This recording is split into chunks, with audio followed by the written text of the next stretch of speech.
today I thought we could talk about episodes of engagement in a different way. So, No. and you and I are students of this as we work in terms of our own personal growth and development, and also in terms of how we relate to each other and you know, between the two of us and then with other people as well.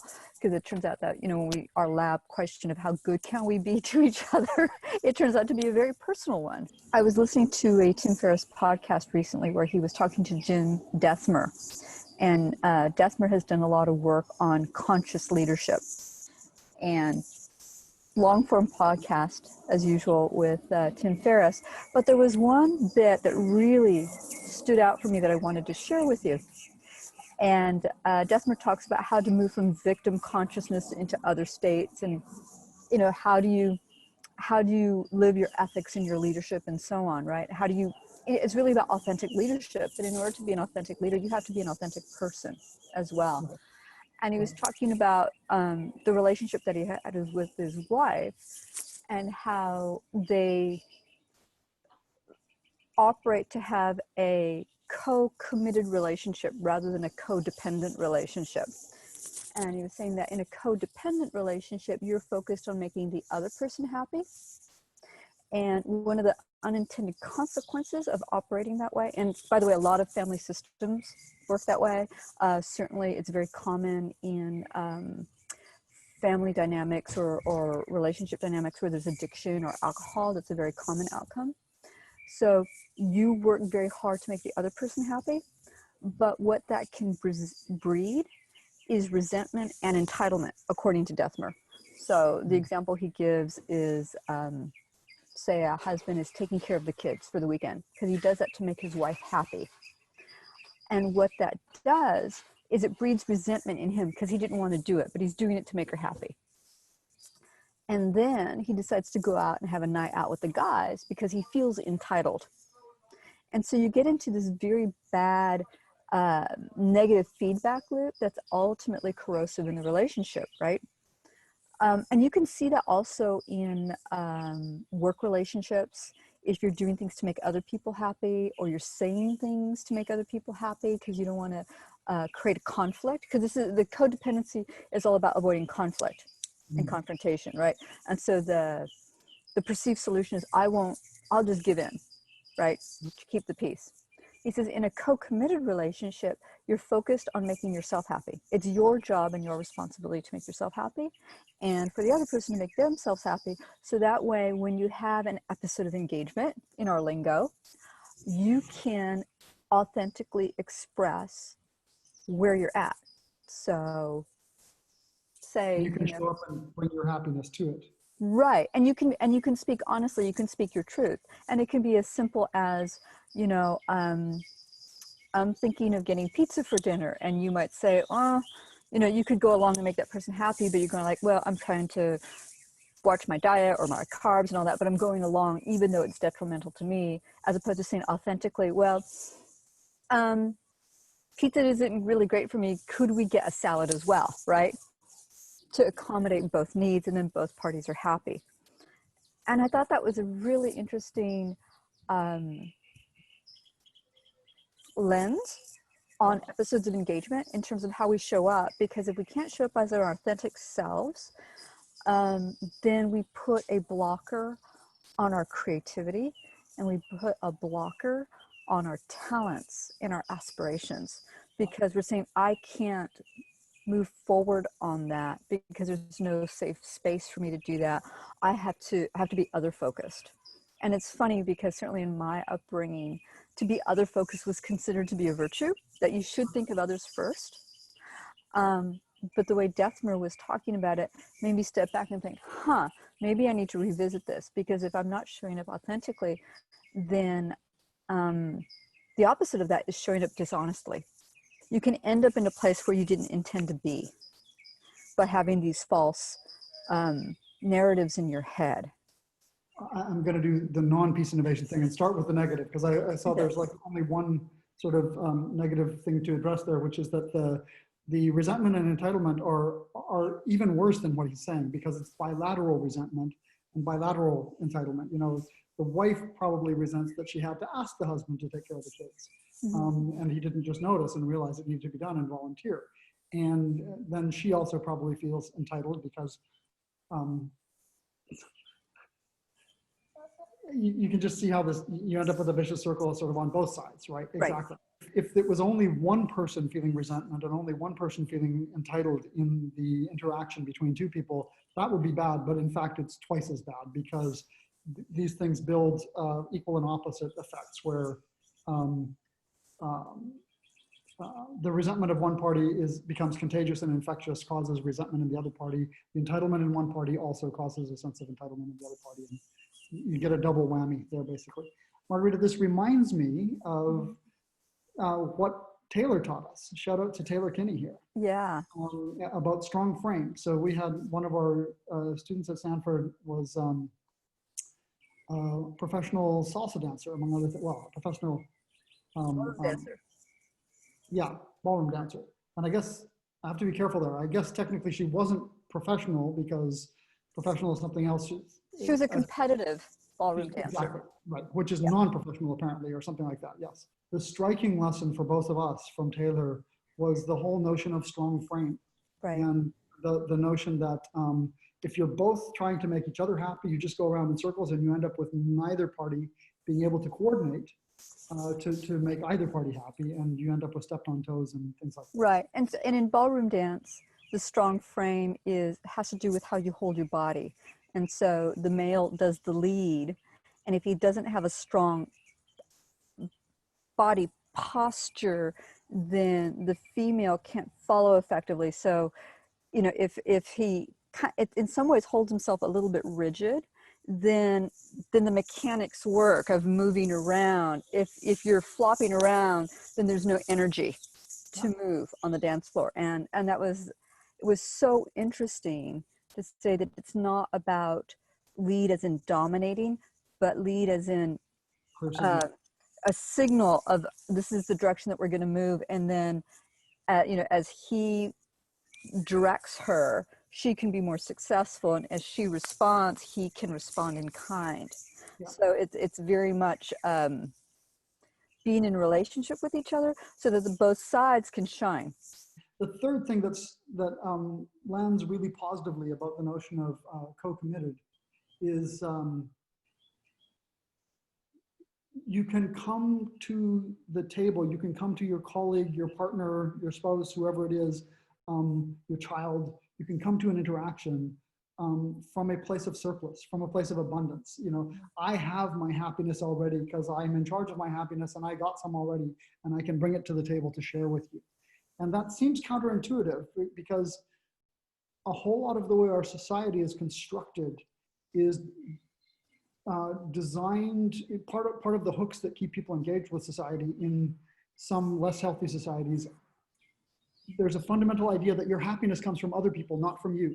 Mm-hmm. And you have to be good to other people, be nice to other people, etc., in order to get happiness. It's almost like a manipulation. I mean, this doesn't mean that, the corollary to that is people find happiness in life in relationship with other people. Yes. You don't find happiness from objects. You don't find happiness from wealth.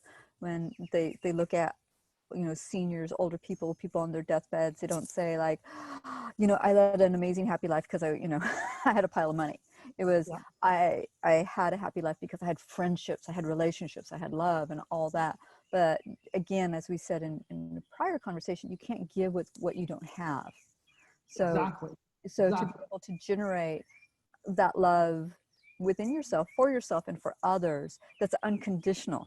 And we all have that capability of having that unconditional love. It's not transactional. It's like, oh, I love you because you did this. Right, exactly. And in fact, it protects you from that. Right. So it's a kind of a vaccine against that. Happiness because of what we were able to bring to a relationship rather than happiness based on what we could take from a relationship, mm-hmm. or what we could get from a relationship or what we needed from the relationship. Mm-hmm. The long-term sense of satisfaction and meaning and purpose comes from our sense of what we've been able to contribute, not from our sense of what we were able to get from it. if you can bring your own happiness, bring your own abundance to the table, you both end up with more to work with as a result of that. Yeah. And so it's subtle, but it's powerful. And it also frees you up from society in ways that you can't get freed otherwise, in terms of being able to really contribute to society rather than being stuck with this idea that you have to be hunting out there in society to try and find the happiness that you're trying to fill the black hole in your heart with, you know, Yeah. that is just a perpetually empty thing. Yeah. Yeah. We've been thinking a lot about workplace culture, certainly with our ninjas this summer.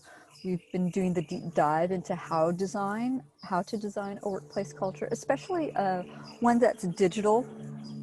Because of the pandemic, there are millions of people who are working online that did not used to work online. And the physical workplace culture doesn't necessarily translate online. You know, my feedback on something, or I actually met this deadline and I actually checked it off on the platform. When we're not on Zoom, we can't see each other, or if we're not on Slack, we can't see each other. So how can we signal to people that yes, we're engaged, yes, we're committed, and these tiny gestures actually matter in terms of showing commitment. I am co-committed.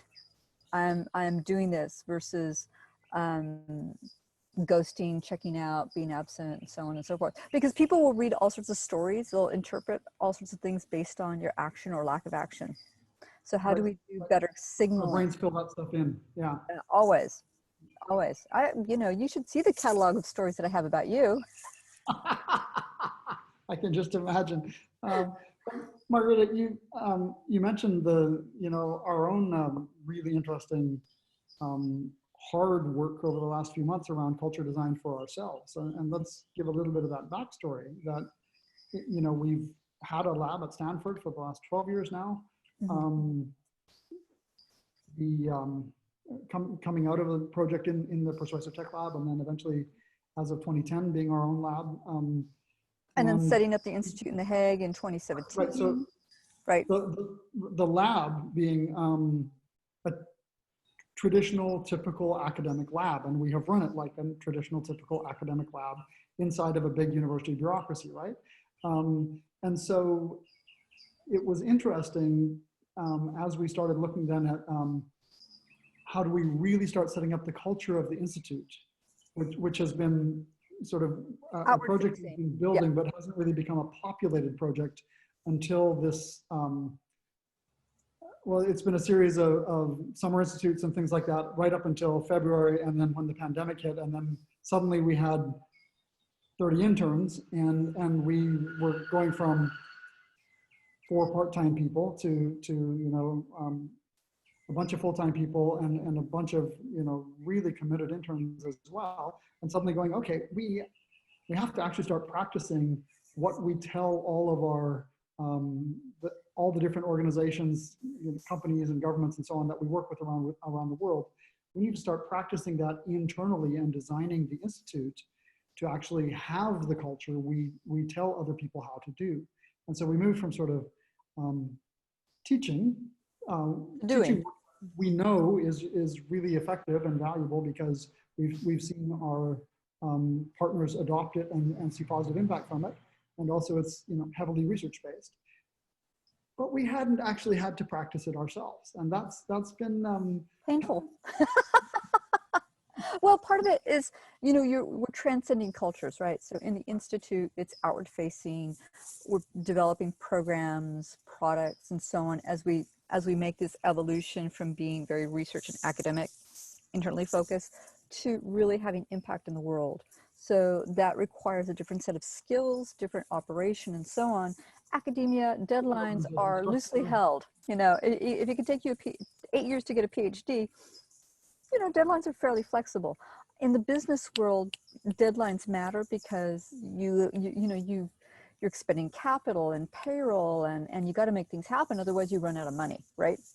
Full stop. If you don't deliver the product, you don't get the customer, you're dead.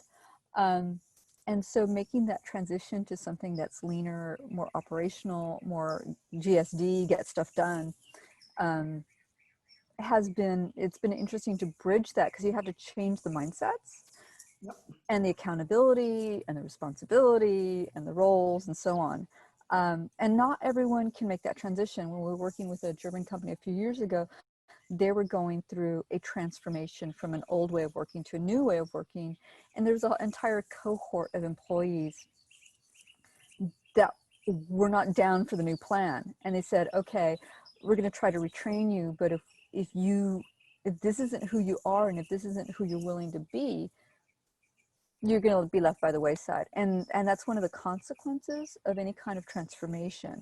So, but then it goes back to the individual. You have to decide, do you have a growth mindset about yourself as a professional, as an individual? Can you bridge that? Are you willing to do that?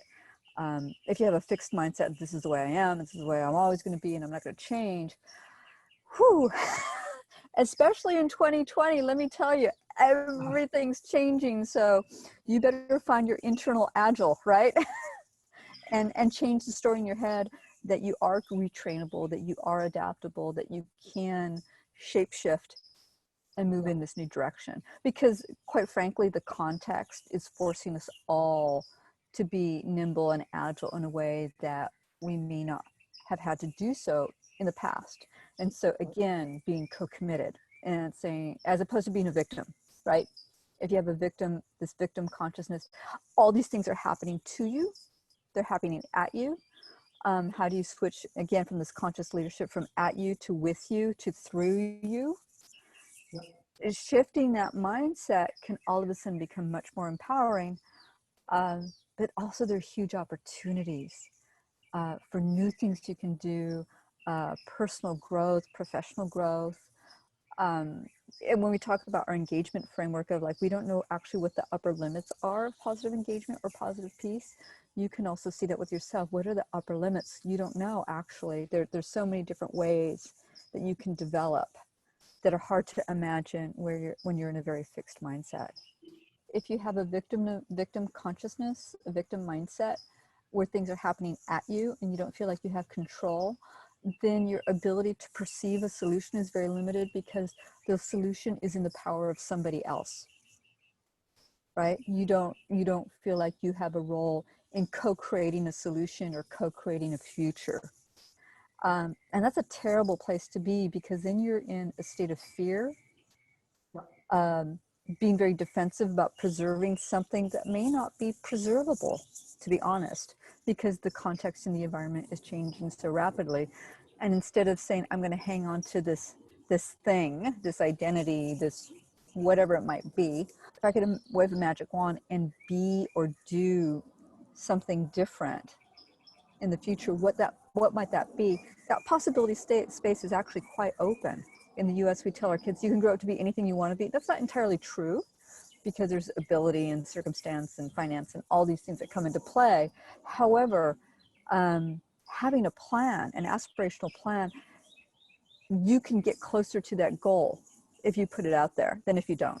If you say that nothing's possible, I guarantee you nothing's possible. If you think something is possible, even if you get halfway there, that's far further than where you started. Part of what we're looking for in positive engagement, in the way we frame out increasing quality of engagement, is getting over the threshold where we are generating for each other mutual benefit in excess of our cost of engagement.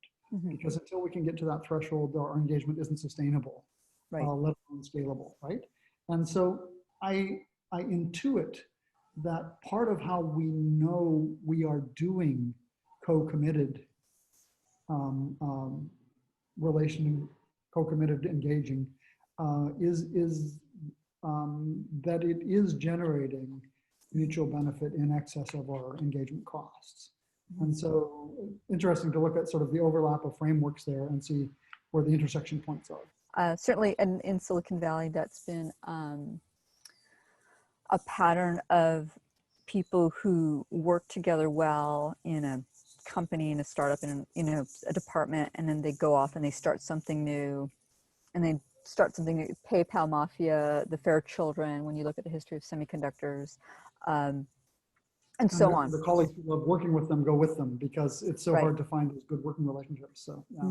Right. And so I think part of the work experience, when we think about the outcomes, say for our interns, you know, aside from having an effective professional work experience, is getting some of these skills, but also that they're, you know, they're part of a cohort that in years to come, they might say, oh yes, I worked with so-and-so back in the summer of 2020, and we work really well together, or I got to know this person in terms of their character, their skills, their work ethic, and so on. That's, you know, that's the person who comes to mind for this future opportunity, or this opportunity in the future, right? And certainly the Valley operates that way. We have a long memory when it comes to people, like, oh yeah, that person, he was really good. Go recruit him. Tends to be him more than anyone else. But you got to be in the cohort, right? You got to show up, show what you can do, and people will remember. So in the Valley, we all have these history of failed ventures and startups and projects or whatever. And yet we don't, when we look at each other, we all know that we have a comparable resume or track record.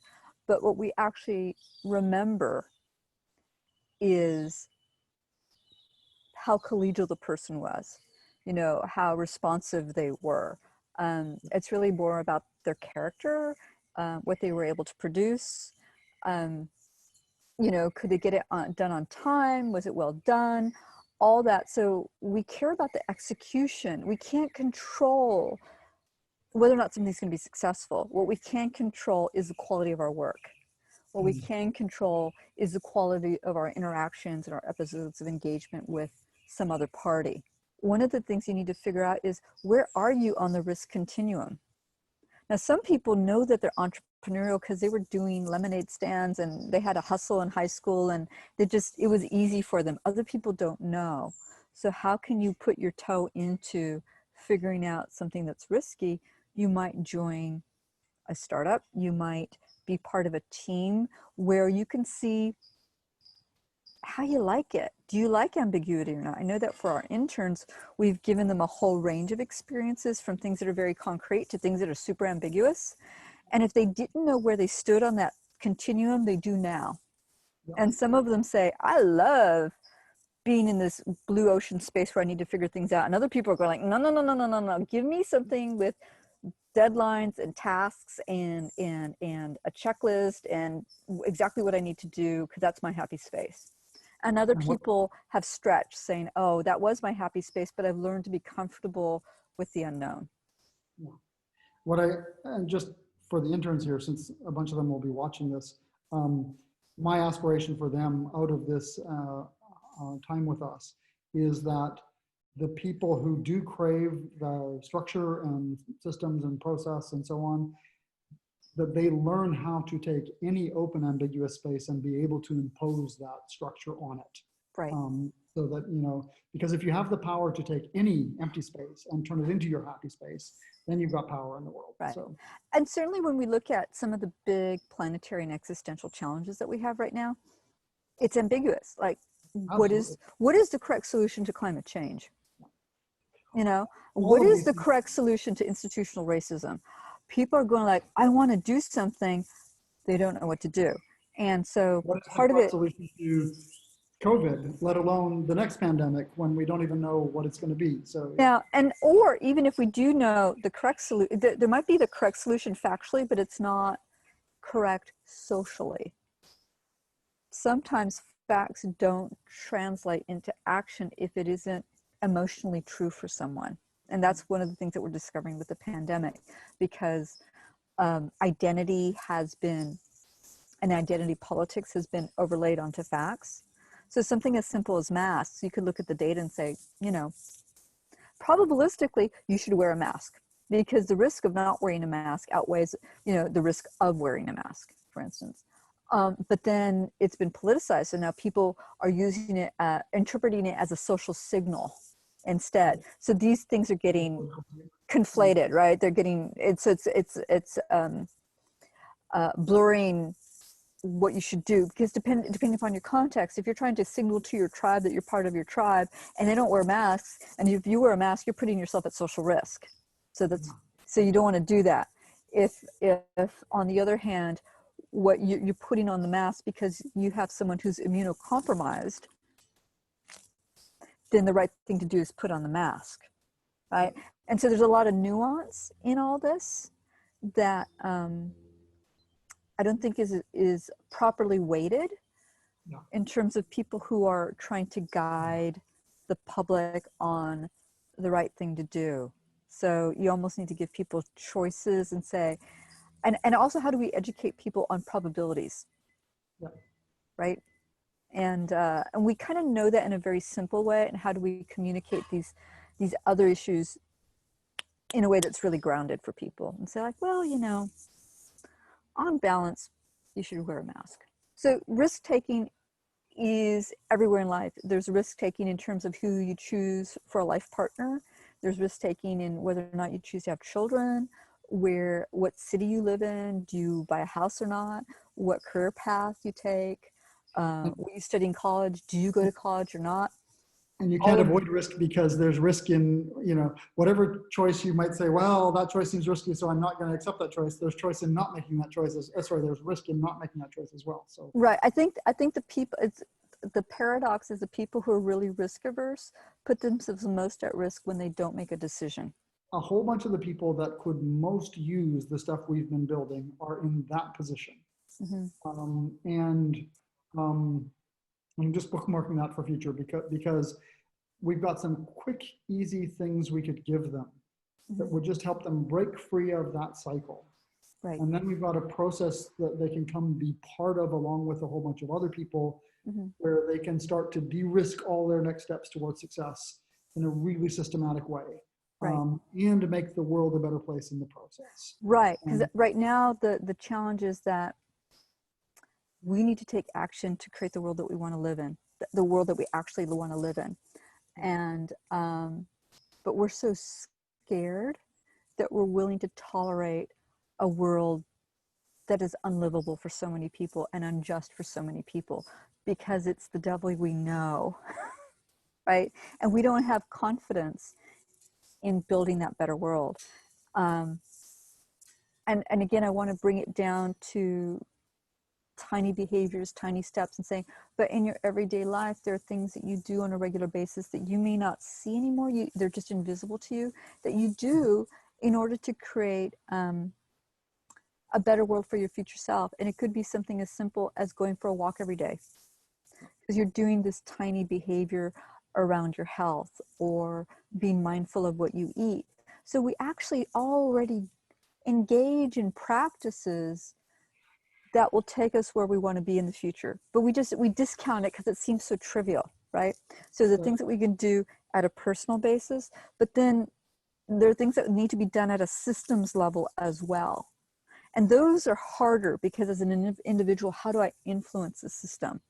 Yeah. And that's a different conversation and a different, we need different models of innovation for that.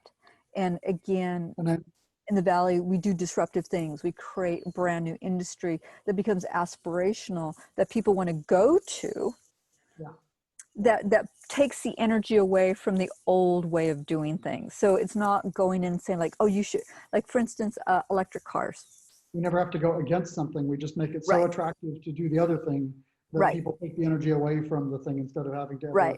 So if we want to address climate change by getting people out of gas-powered cars, we can scold them and shame them and all that. And it isn't going to go very far. On the other hand, if we make a Tesla Roadster that is so sexy and such an object of desire that all the alpha males in Silicon Valley want one, so then it's not about the gas-powered car. They go like, I want that. And then we're playing into social signaling and saying like, oh, we all want that. Right? It's not like Steve Jobs was scolding people and saying, you don't want that old phone. He just said, look at this really fabulous, shiny, beautiful iPhone. Everyone goes, I want that. And it killed Nokia. Full stop. You know, he said, I have something that will put 1,000 songs in your pocket. And people went like, oh, really? He didn't say, I'm going to take your CDs away. Right? He didn't say, I'm going to take your cassettes away. He said, oh, don't you want 2,000 songs in your pocket? And we went like, yeah, I want that. Boom. 2,000 songs. Right? How do we make products and services that the outcome is a sustainable world a world that is really resilient against climate change, or if anything slows it down, if not reverses it, that is a more just world, that is a more equitable world. It is a world that is more abundant in every way, where there's room for nature to be abundant. I think we need to make it an object of desire. I think it needs to be aspirational, because we will naturally gravitate toward that. The scolding, shaming, blaming strategy, or the I'm going to give you the information, and based on the information you'll know what the right thing to do is. Exactly. Those are failed paths, I think. And this is the opportunity for entrepreneurs. This is the opportunity for corporate executives, because how exciting is that? And how motivating is that for you, your coworkers, your stakeholders, to do something that's really exciting? Yeah. And it's And beautiful. exciting, beautiful, and transformative in a positive way for the world, and profitable, Right. And I just want to underscore that, in fact, we've been set up with this narrative that says, oh, if you want to do good things, if you want to do beautiful things, if you want to do positive things, start an NGO, start a charity, start a philanthropy, but in fact, if you do those things well, they can be more profitable than the best business you could have. Right. And the fact of the matter is, they just need to be profitable enough. Yeah, but, I mean, and they can be more profitable. Yes. I mean, my aspiration for the entrepreneurs that I work with, and if I was going to go into venture capital again, is my aspiration isn't to create a $1 trillion company that sucks the life out of everything else.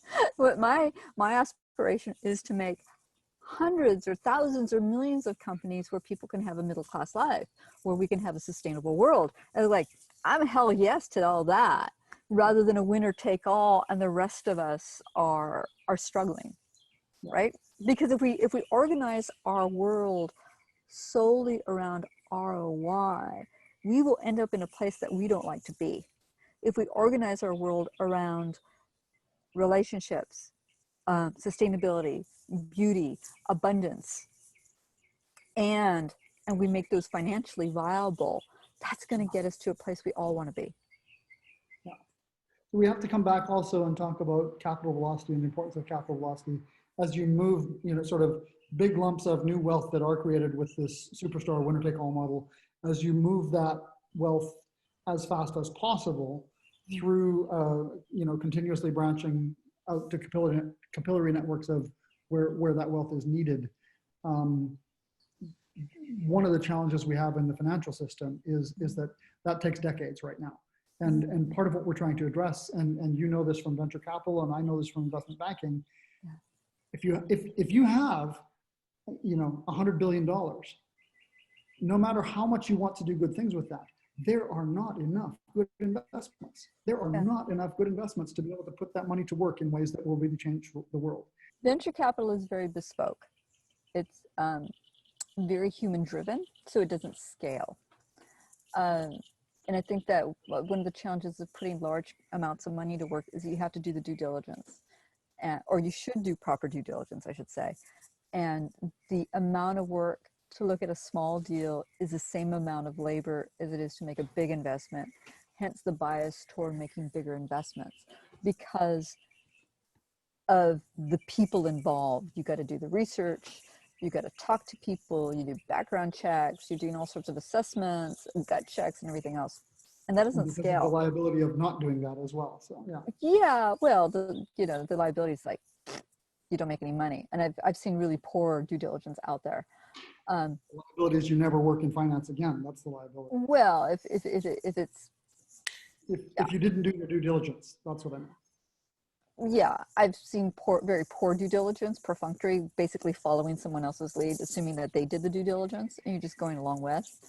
There's no punishment for that, except, it's sort of a gamble, because if it's successful, yay, and if it isn't, well, you didn't make any money. That's the punishment. The opportunity, and I don't know how this would be solved, is to do it algorithmically, is to do it statistically. It's like, okay, how do you make a lot of small bets? How do you use algorithms to do that? And of course, with the algorithms, you have to be very conscious of bias. But that might be a way to scale investment and make lots and lots and lots and lots and lots of bets and see what comes out. We don't do that well here in the United States. We have a lot of, again, implicit bias in our banking and in our investing, historically redlining, historically denying people access to capital, proactively denying people access to capital. So having this mindset of just making lots and lots of bets on people is contrary to the history of how we've deployed capital in this country. So that would be something that would need to be flipped as well. It's something that we are flipping. I mean, the Peace Innovation process is designed specifically to address that. When we say in the lab that part of our mission is to create a price signal to move capital markets, part of what we've been thinking about is, you know, once you have that price signal, how do you have the conduits to actually move those capital flows? Right. And right. what we've been building is a sustainable, scalable process for a systematic way to actually handle that kind of capital flow. Yeah. Hey, Mark, it was a pleasure talking to you today, and from my backyard in Palo Alto. To our backyard in The Hague here, so yeah. Yeah, and next time I'm going to ask you about all those Post-its on the wall behind you. I'm curious to know what they have to say. But in the Next meantime, product coming up. In the meantime, hasta la próxima, as we say. See. Looking forward to it very much. Yeah, wide-ranging conversation. Thank you for that. Lot of things to do follow-up episodes on in this conversation, I think, and looking forward to that very much. Great. Thank you. I'll talk to you soon. Have a good one.